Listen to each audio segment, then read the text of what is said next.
Alright, so last section we're going to look at in Chapter 7 is 7.6. We've already done these kind of problems before, solving equations on a graphing calculator. Like what we do is put something in y1, put something in y2, and then see where they cross. Well, now we're going to solve them analytically, which means algebraically. So in order to solve a trig equation with algebra, it has to work out nice. That means it either has to be something you can use the quadratic formula on, or something you can factor. Okay, so both those things are going to come up. Right, that's pretty much what I just said. So the techniques we use to solve trig equations, or to work with identities: factoring, quadratic formula, and this one's important because when you're working with a trig equation, you want to have the same trig function everywhere. If you have a mixture of trig functions, it can be kind of hard to work with.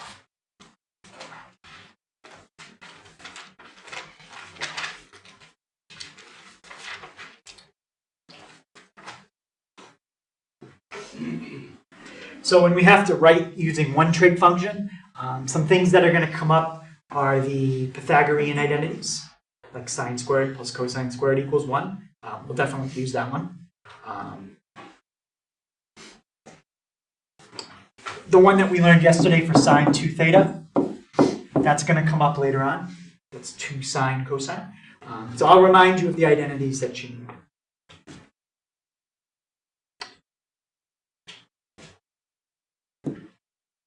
Right. So let's take a look at this one. So you're probably used to using quadratic formula on something that looks like this. X squared plus 3x minus 4 equals 0. Yeah, that's a quadratic equation. But really, that can be anything, and that can be the same thing. So you could change the letter from an x to a y. You could change it from a, x to like a q. You can make it any letter you want. Or you can even make it a different function by writing sine x and sine x. If you can solve this, changing the x to sine x is exactly the same thing to solve. There's no difference in any of the steps. Okay? So that's what we're going to do. We're going to try to factor, or if we can't, we'll use quadratic formula. But the first thing we have is a problem there. Whenever we have two different trig functions, okay, and this is a hint, always change the one that's squared. Don't change the one that's not squared. Substitute for the one that's squared. Now, what do you substitute? I've given you a hint. That's a Pythagorean identity we learned last week. Sine squared plus cosine squared equals 1. So, if I rearrange it for cosine squared, what would cosine squared equal?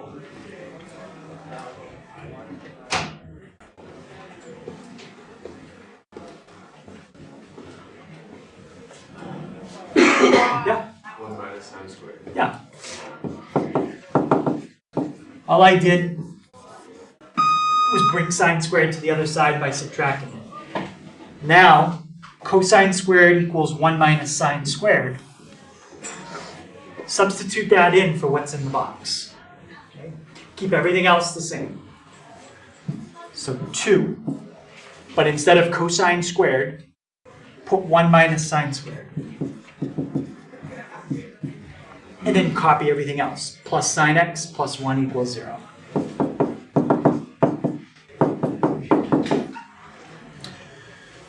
Any question on the substitution that we just made?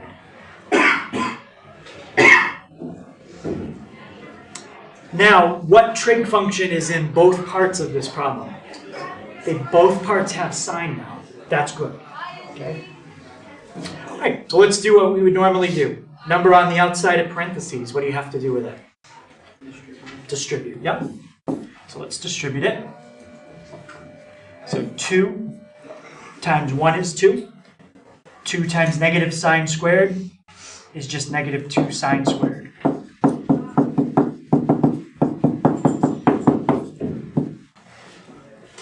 Now I've got some like terms. What are my like terms I can combine there? 1 and 2. 1 and 2.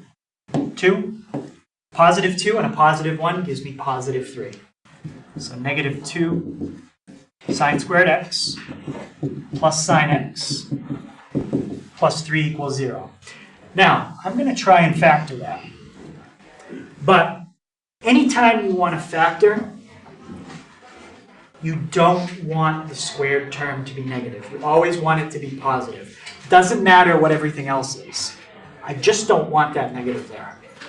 So what could I do to every term that would get rid of the negative here? Yeah? Yeah, just divide everything by negative 1. Basically just changes the sign of everything. So now you'd have 2 sine squared x minus sine x minus 3 equals 0. Now that is a quadratic equation. Solving that is exactly the same way as solving this.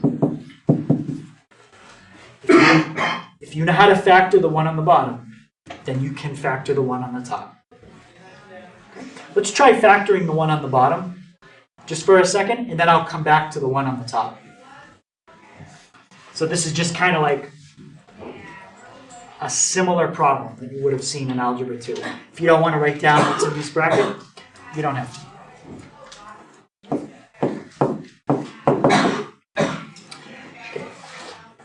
What would be my first term in each parenthesis? So when I multiply them together, I get 2x squared. X and 2x.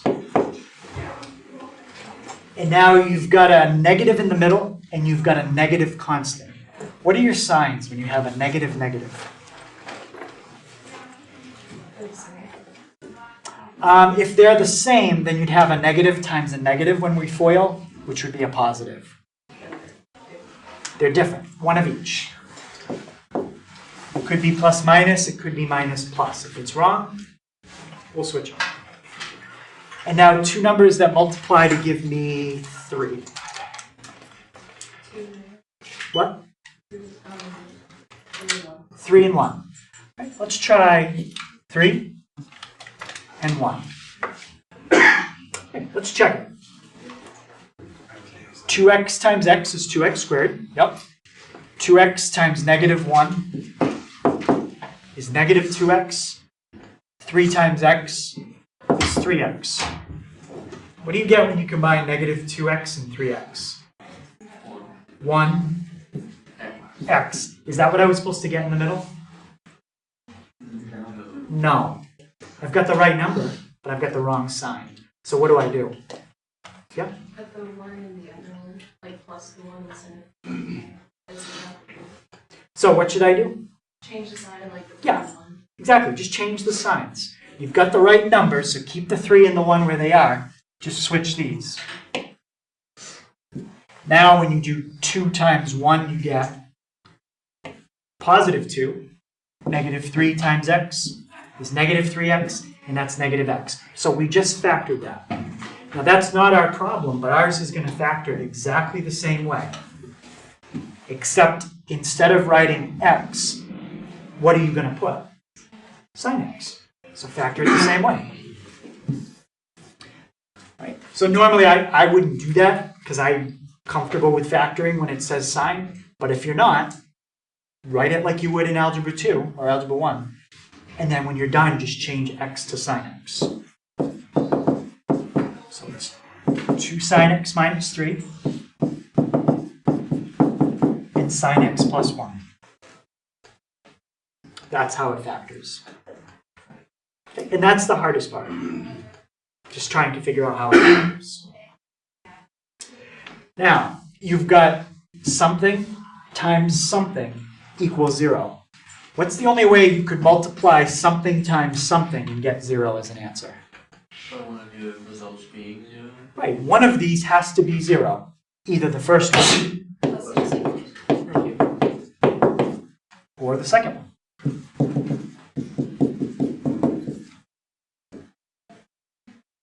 Okay, but one of those two results has to be 0.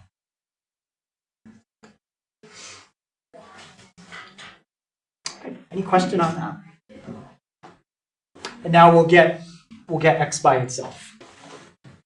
Okay, so now let's finish up by getting sine x by itself on each side. What's the first thing you would move if you were trying to get sine x by itself? Like if you had this. Yep, you'd move the -3. And how would you do it? Add the 3. And how would you move the 2? Divide. Okay. So now this is kind of like a problem in the homework last night. Sine x equals 3/2. What function cancels out sine? Inverse. So take the inverse sine, what's on the left, and what's on the right. Okay, let's try to take the inverse sine of 3/2. Okay. And I'm going to do it in degrees. Inverse sine of 3/2, and I get an error. When you graph the sine function, how high does it normally go? 1, and how low? 0. -1. Right? Sine function is always between 1 and -1. What's 3/2? That's 1.5. Does that mean that solution? Right. That's why there's no solution. So if you're ever trying to take the inverse sine or inverse cosine of a number bigger than 1, it's not going to work. So that's how I already knew that this part has no solution. Okay. Doesn't mean the other part has no solution. Let's try it and see what happens. How would I get sine x by itself there? Subtract 1. And my last step? Inverse sine of -1. Now, anytime sine or cosine is equal to a 1, a -1, or a 0, I always just try to think of the graph. This is what sine looks like. How many times does sine hit -1? From 0 to 360, which is its full cycle. How many? It only hits it once. How far of the way through the cycle is that point that it hits it at? It's 3/4 of the way through the cycle. The normal period is 360. If you're 3/4 of the way through the cycle, that's 270. This would be 180. This would be 90, 270, 360. Okay. So the answer is 270.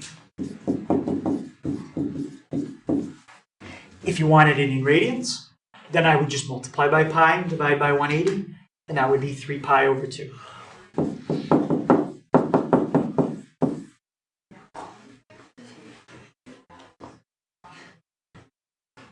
And that one only had one answer. That was it.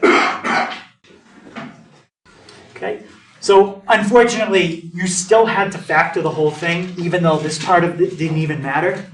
You still have to do it, even if it ends up as no solution.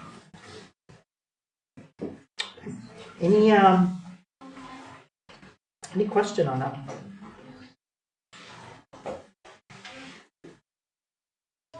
Okay, let's try another one. Okay.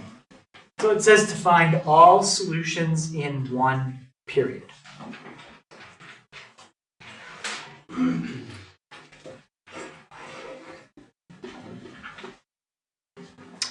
All right, when we did the last one, it was already equal to what number?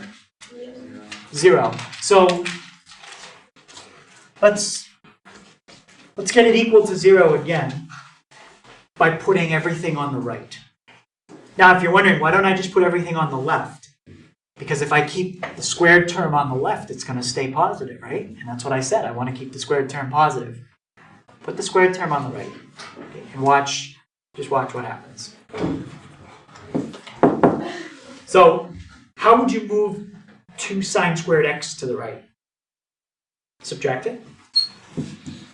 2 sine squared x. Everything else would stay the same.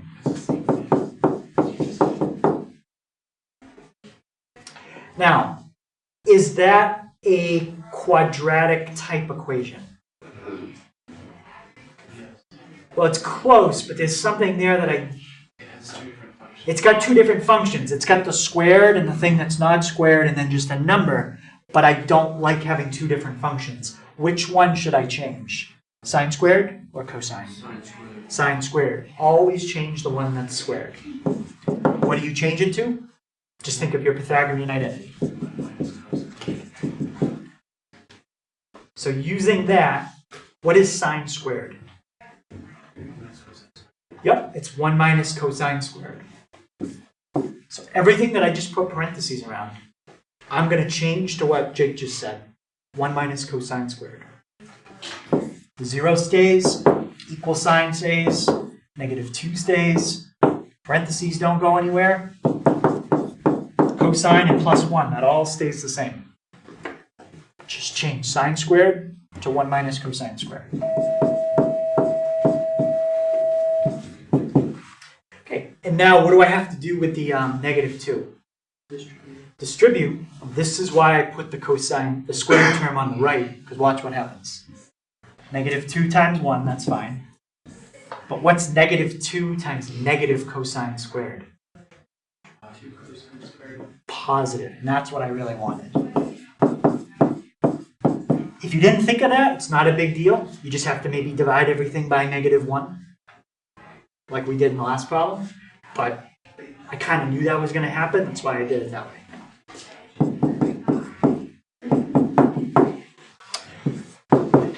Okay, any like terms that we can combine?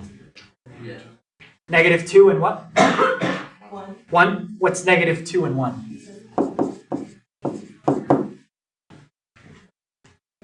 -1.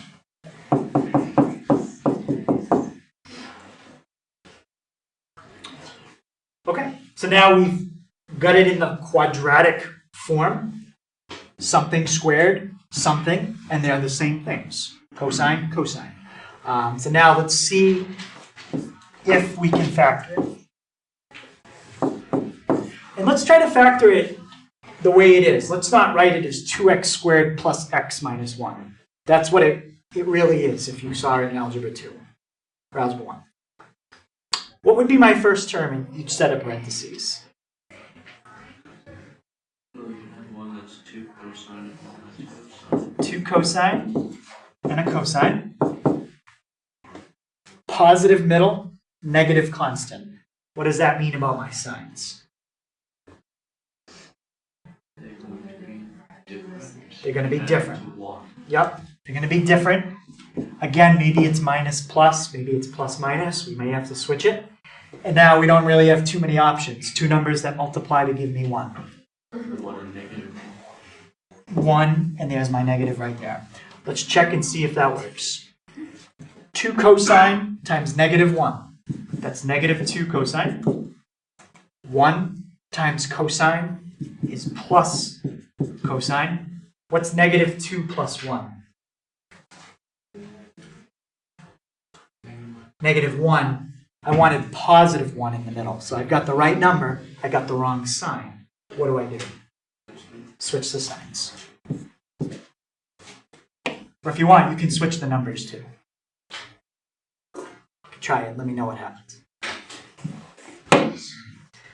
All right. So same thing here.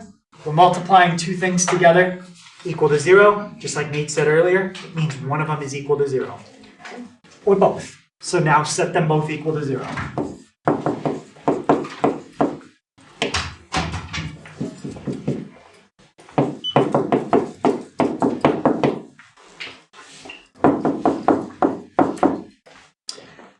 Sam, the one on the left, what will cosine x equal?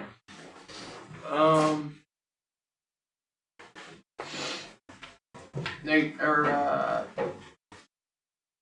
don't know.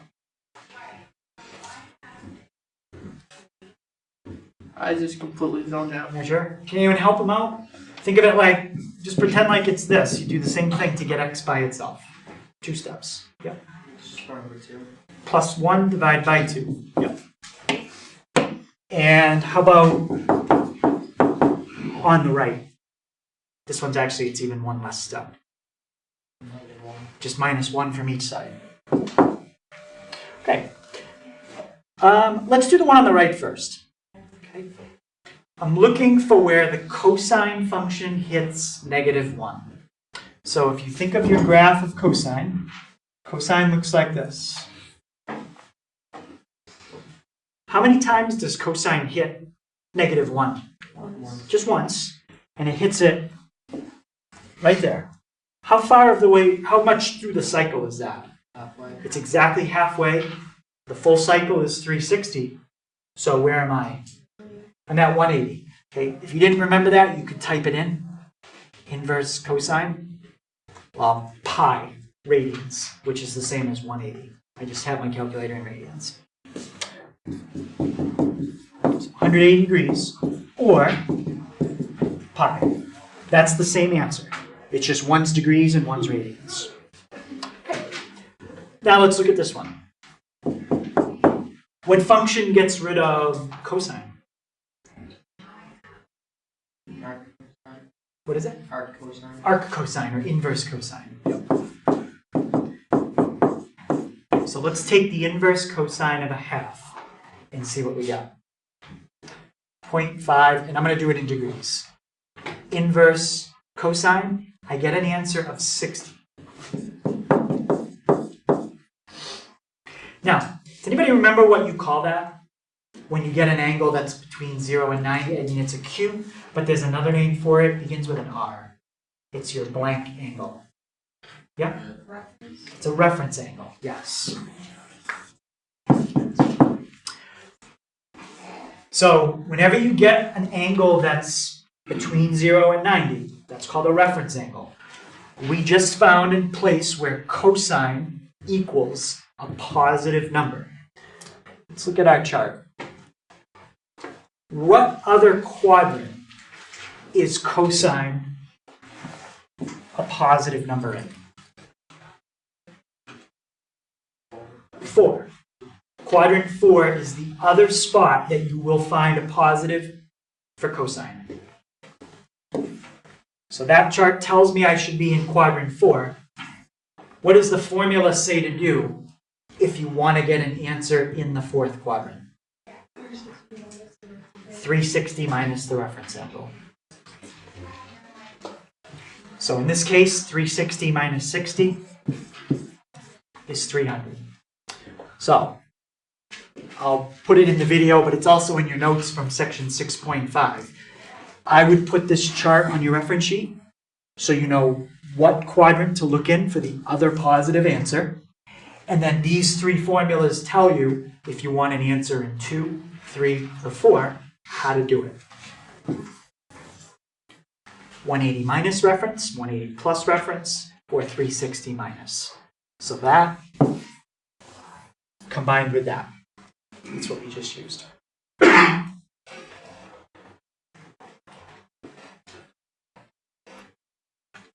Right. Now, if they said, all right, we want these in radians, I would now convert them by hand.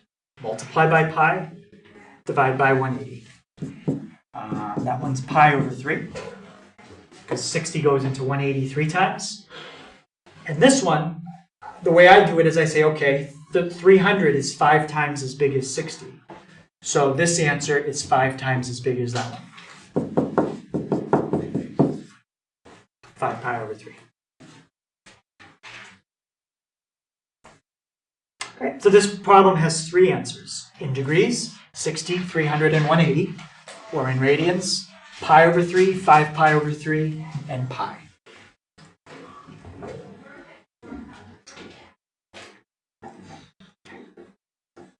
Any questions on that one? Yeah. That was kind of a lot for like just one problem. So like, is there They're just like, We're going to do another one too. Can you explain why we're getting two answers on yeah. the left? Why we get two answers is because of this chart. We learned back in section 6.5 that every trig function is positive in two quadrants. So if you find an answer in one quadrant, there's always another one somewhere else that's positive. So in quadrant 1, every trig function is positive. Quadrant 2, the sign is positive. Quadrant 3, only your tangents come out positive. And quadrant 4, which is angles between 270 and 360, only the cosines come out positive. So for this problem, if I go back to what we had, cosine equals positive half, right? If it said cosine equaled negative a half, I would have been looking for an answer where cosine is negative. That's here and here, because cosine is positive here and here. So it's negative here and here, 2 and 3, and then I would have used those two formulas to solve the problem. So if you're looking for where it's positive, that's what that diagram tells you, and I wrote it right underneath. ASTC. And again, you don't have to memorize that. You can put that on a reference sheet. I would put what's in that box and what's in that box right there. Okay, and again, it does take a little practice, but once you get used to it, it's at least there's a method to follow. You don't really have to guess at what to do. You do the same thing every time. Let's try.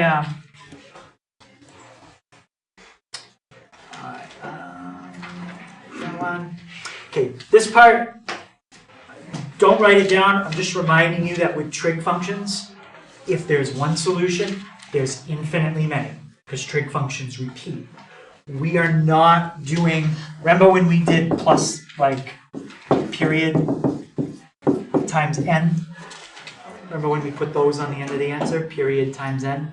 We're not putting plus period times n. Okay? We're finding specific solutions. We are not finding all complete solutions. Okay? So you don't have to worry about doing that.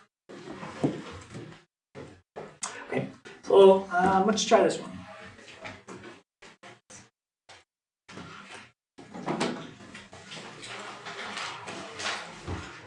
So it says tangent x equals 3 cosine x.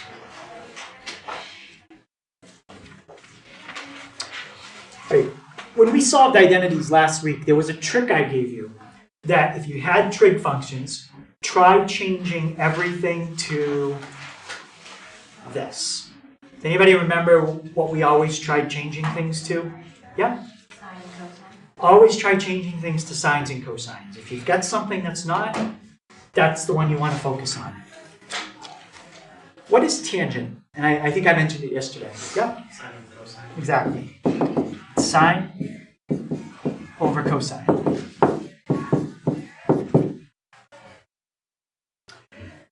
Now, whenever I see a fraction, to me, that's kind of complicated. So I think, how can I get rid of the fraction? Well, if I had a problem like that, and for some reason I wanted to get rid of the fraction, I'd triple each side. And now I just got rid of the fraction. So what do you think I could do here to get rid of this fraction? Yeah, just multiply both sides by cosine. Even if I'm not sure what's going to happen by doing that, I just don't like to have fractions. So that's something I would keep in mind. Get rid of fractions if they come up. And that'll lead you in the right direction. That's gone. So now I have sine x equals 3 cosine cosine. What's 3 times cosine times cosine? 3 cosine squared. Yep. Now, it's just like the problems we've been doing. You've got a function on one side that's squared. You've got a function on the other side that's not. That's just like the last problem. Function on one side that's squared. Function on the other side that's not. Okay. So now from here, what do we want to get it equal to? 0? Should I move everything to the left? Or should I move everything to the right? Ultimately, it doesn't matter, but if you're clever, you can avoid having to divide by -1 later. Which way? Yeah, let's put everything on the left. So you minus the 3 cosine squared and leave the sign right where it is. Now, is that a quadratic equation? Not quite, it's close. It's negative. You have to switch to sign. Well, the negative is okay right now, but there's a bigger problem. There's something here we don't want to have. We got what? You have opposite function. We have 2 different functions. One of them's cosine, one of them's sine. What did I say the one to always get rid of is? The one that's squared.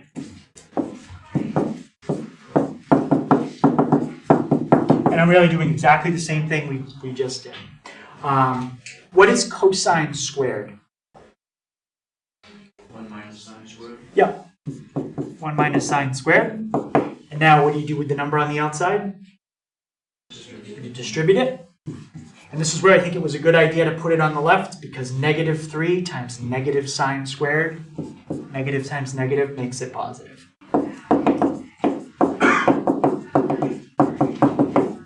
Now it is a quadratic, but we normally don't write it in that order. We usually put the constant at the end. So that's just how I'm going to do it. Sine squared sine x minus 3 equals 0. Why doesn't the sign have a 3? What's that? Oh, when you distribute, -3 times 1 is -3. Right. Oh, and then you meant that one. Yeah. Yes. You are correct. Thank you. Now, this problem is like trying to do this one. That's not factorable. You can't, I mean, you can try 3x and x and 2 numbers that multiply to give you 3, but you're not going to be able to factor it. So, if you can't factor it, what's the other way to solve a quadratic? Jake? Yeah, the formula. So there's 3 letters.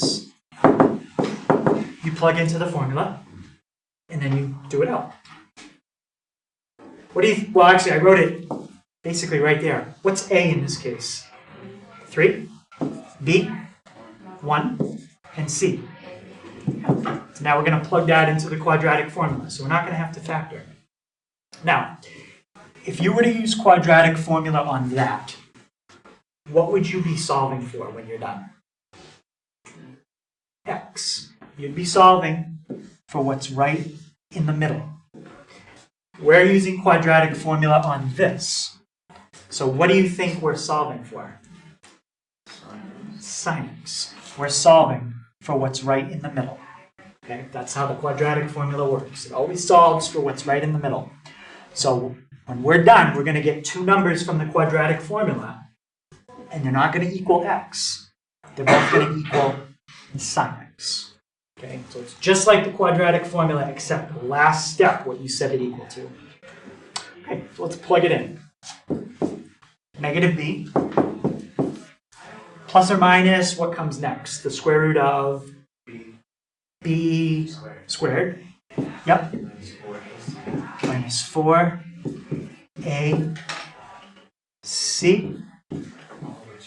all over 2a. Okay. Let's see what that comes out to. So it's -1 plus or minus. Negative times negative is how what kind of number? Positive. So I'm just going to do that right now. 4 times 3 is 12. 12 times 3, 36 plus 1, 37. Okay. So that's what I get. Now, what is that equal to? Sin x. It's not equal to x. That's equal to what's in the middle, sin x.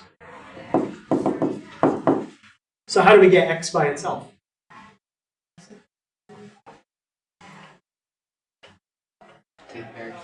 Yeah, take the inverse sign. So x equals, and I'm going to write the whole thing out without a plus or minus. I'll write it out the long way. -1 plus root, actually, I'll leave a little space. -1 plus root 37 over 6, and you're going to take the inverse side. And -1 minus the square root of 36. You could have written plus or minus. I just wanted to write it out separate. Square root of 37. A 37, thank you.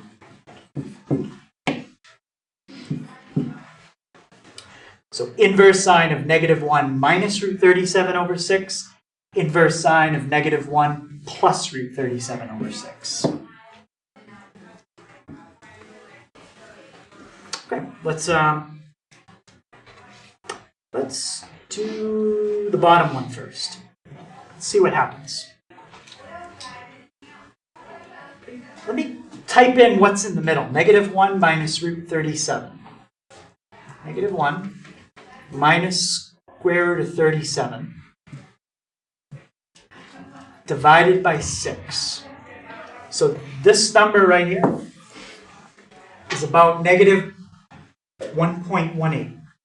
What's going to happen if I take the inverse sign of -1.18? It's going to be an error. You can only take the inverse sign of numbers between -1 and 1. So you don't even have to worry about anything from that at all. There's no solution. Let's try the top one.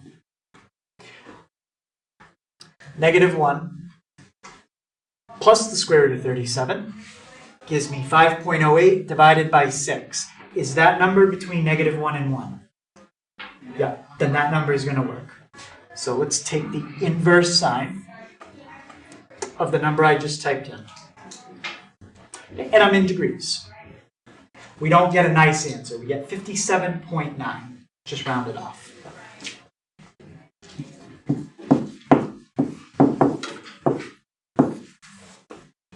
Now, 57.9 is an angle between 0 and 90. What kind of angle do we call that? Begins with an R. It's a reference angle. Remember that the number we had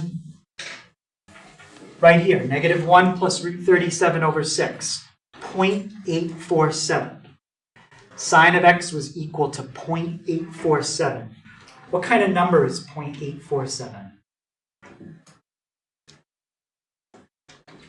We're thinking of that ASTC chart.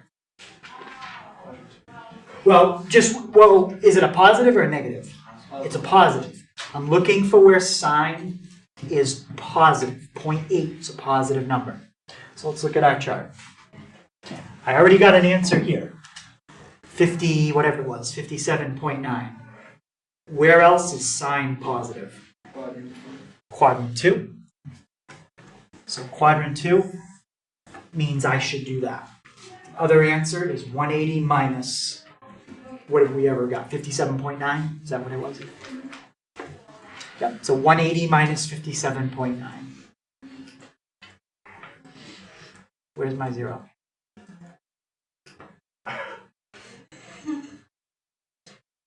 Oh, it's visible. 122.1.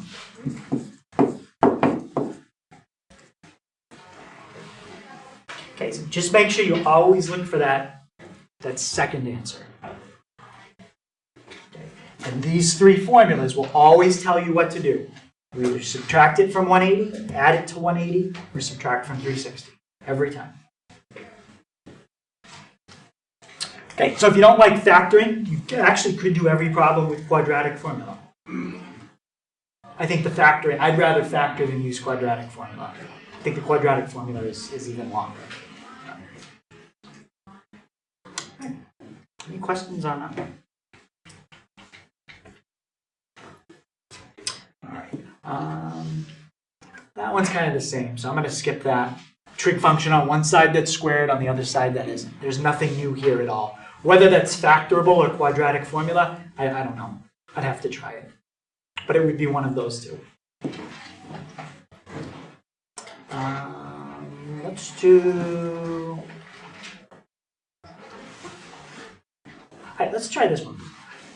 I might go back to one of the other ones, but this one's a little different kind of ties in with what we did yesterday.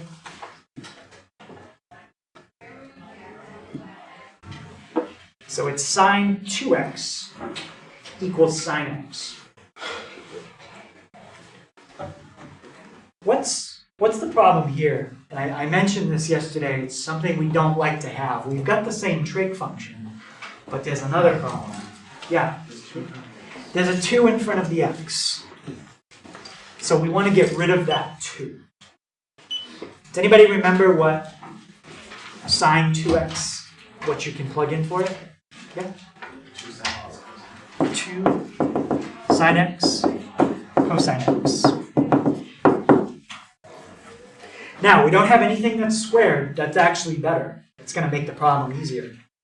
But whenever we solve these, we always get it equal to what number? 0.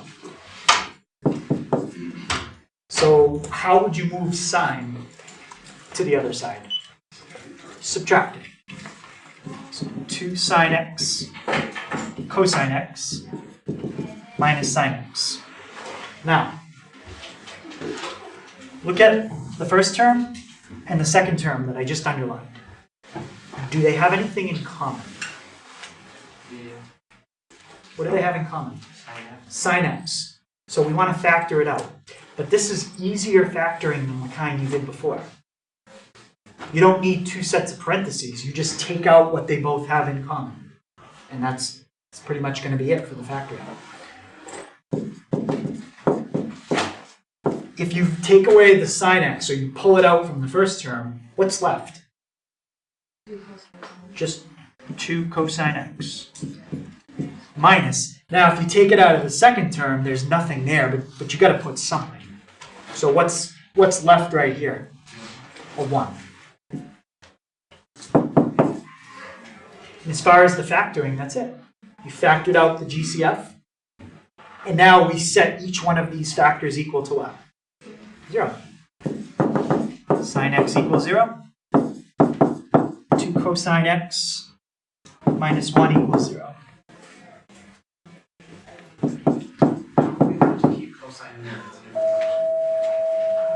Because it's not a quadratic.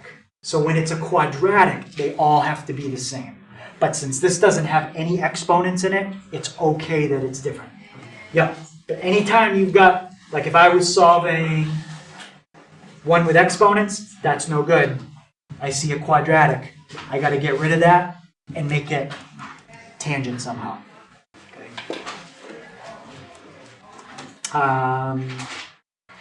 Okay. What would cosine x equal on the right? It would equal 1 over 2. But let's go back in the notes for a second. Cosine x equals a half. I think that was cosine x equals negative a half. No, it was cosine x equals a half. I just asked a question and changed it. Oh, did I? Yeah, to show me if it was a negative half. All right, so we've technically, we already did that part of the problem. Okay, cosine x equals a half.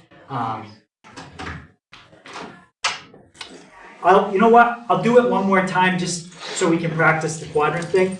But the first step is to take the inverse cosine of each side. That's going to give you the easy answer. 0.5 inverse cosine, 60.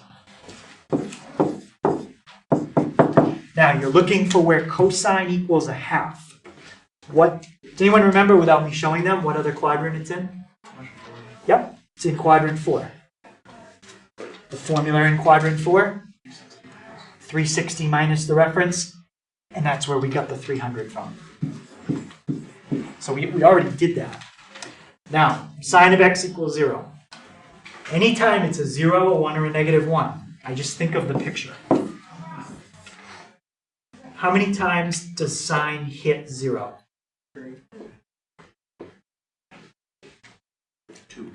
2. This one and this one are the same, right? Right. You only include one end, right? Because they're repeats. This is where the next one is about to start. So that one belongs to the next one. So we get 1 2. What's your x value right here? 0. And what's your x value here? I mean, 20. Like if it was a 30. Well, how far of the way through the cycle are you right there? Halfway, and the full cycle is how much? 360, 2 pi. So what's half of that? Pi or 180.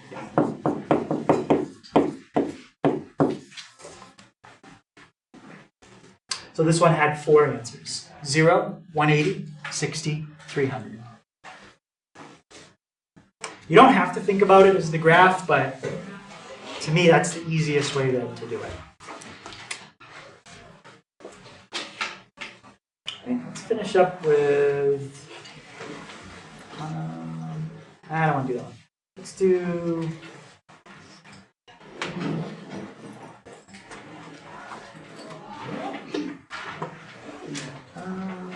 let's do this one. Okay, so this is one Jake had mentioned earlier. Okay, is it okay if the trig functions are different or not? If they're squared, no. They all have to be the same. So we always substitute for the one that's squared. Always.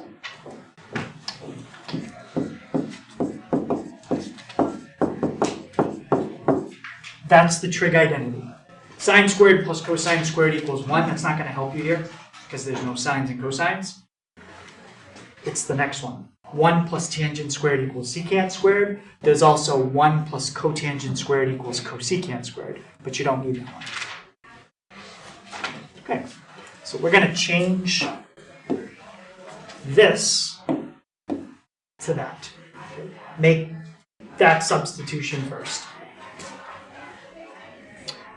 It's 3 tangent to the 4th equals 1 plus, and by the way, is this 1 being distributed? Even if there wasn't a plus sign here, it still wouldn't even matter because if you distribute 1, it doesn't change it. But because there's a plus sign, it's not being distributed anyway. Okay. And what am I going to replace secant squared with? 1 plus tan squared. Yep. 1 plus, there's that part, and now copy down secant squared. 1 plus tangent squared.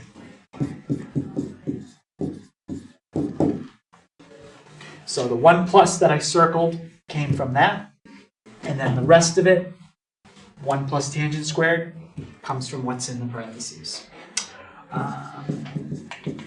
Any like terms I can combine before I move stuff? Yeah, what's 1 plus 1? 2. Okay.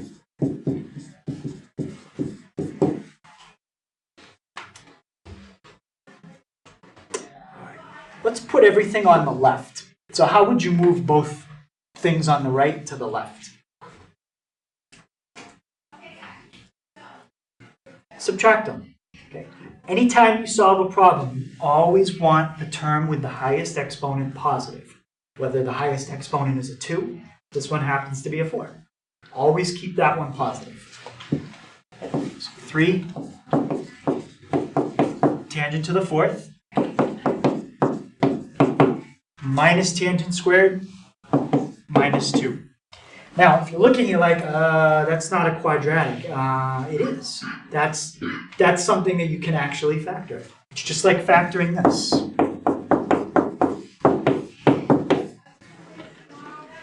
Okay, if you can factor that, factoring what's up above is the same thing. It's just your first term isn't going to be like 3x and x. That would be what you do if it was 3x squared. What are your first terms going to be here?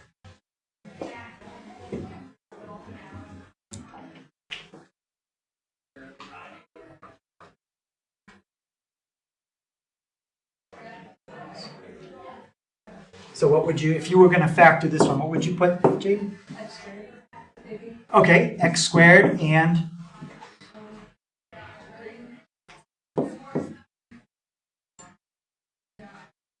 squared. Yeah, that's how you would factor this one. 3x squared and x squared gives you 3x to the 4th. Well, let's finish it like this. And then we can just change the x's to what we actually have, which is tangent. Okay, so it's the same thing. Negative middle, negative constant. What do my signs have to be? Different. Different, yep. I'll try them like that. Maybe I have to switch them. Two numbers that multiply to give me 2. 1 and 2. I'm going to try them like that and see what happens. Actually, I think that's going to work. 3x squared times negative 1. 2 times x squared. When you combine negative 3 with 2, what do you get? Negative 1x squared. That's exactly what I wanted in the middle. So, we didn't do our problem, but we basically did. What do we just change x to so it matches our problem? Change it to tangent. So you have 3 tangent squared plus 2 and tangent squared minus 1. Okay. Now set each factor equal to 0, solve them, and see what you get.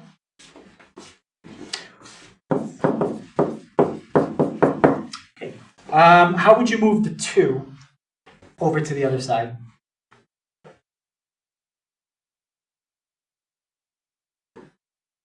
Subtract it. And how would you move the 3 over to the other side? Divide. Now, I want to do inverse tangent, but I can't yet because of this square. How do you get rid of something that's squared? You take the square root. Square root and square cancel out. And now you have tangent x equals the square root of negative 2/3. What's going to happen there?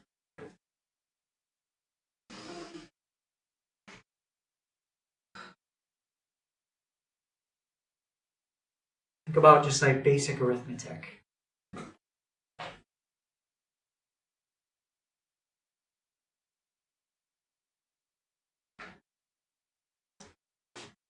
Well, what am I trying to do on the right-hand side?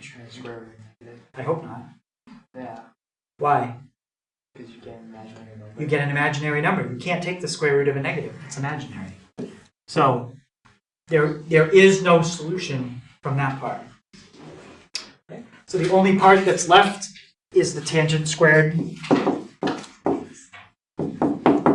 minus 1 equals 0. Okay. What would be my first step here? Add 1. Okay. Now, what would I do here? And this time it's going to work.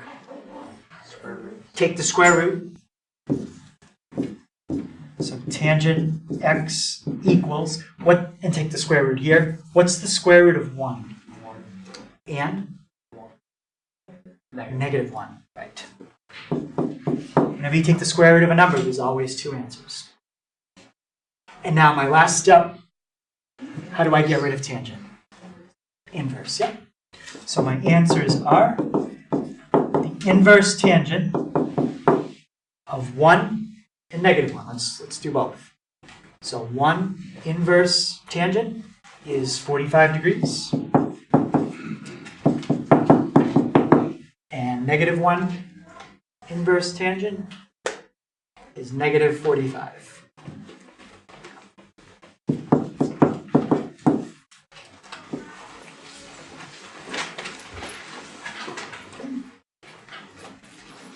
So on Thursday, we're going to, because this is the hardest one we're doing this week. Tomorrow's section is very easy.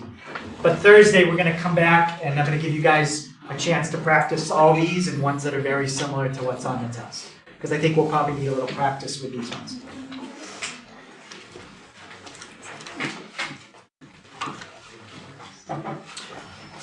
All right, so for tonight, 1 through 13, they've already done all the factoring for you. You don't have to do any factoring at all. So those are actually easier than the ones we did in class. 14, 16, and 19, That's like what we did in class. So the last three are a little harder.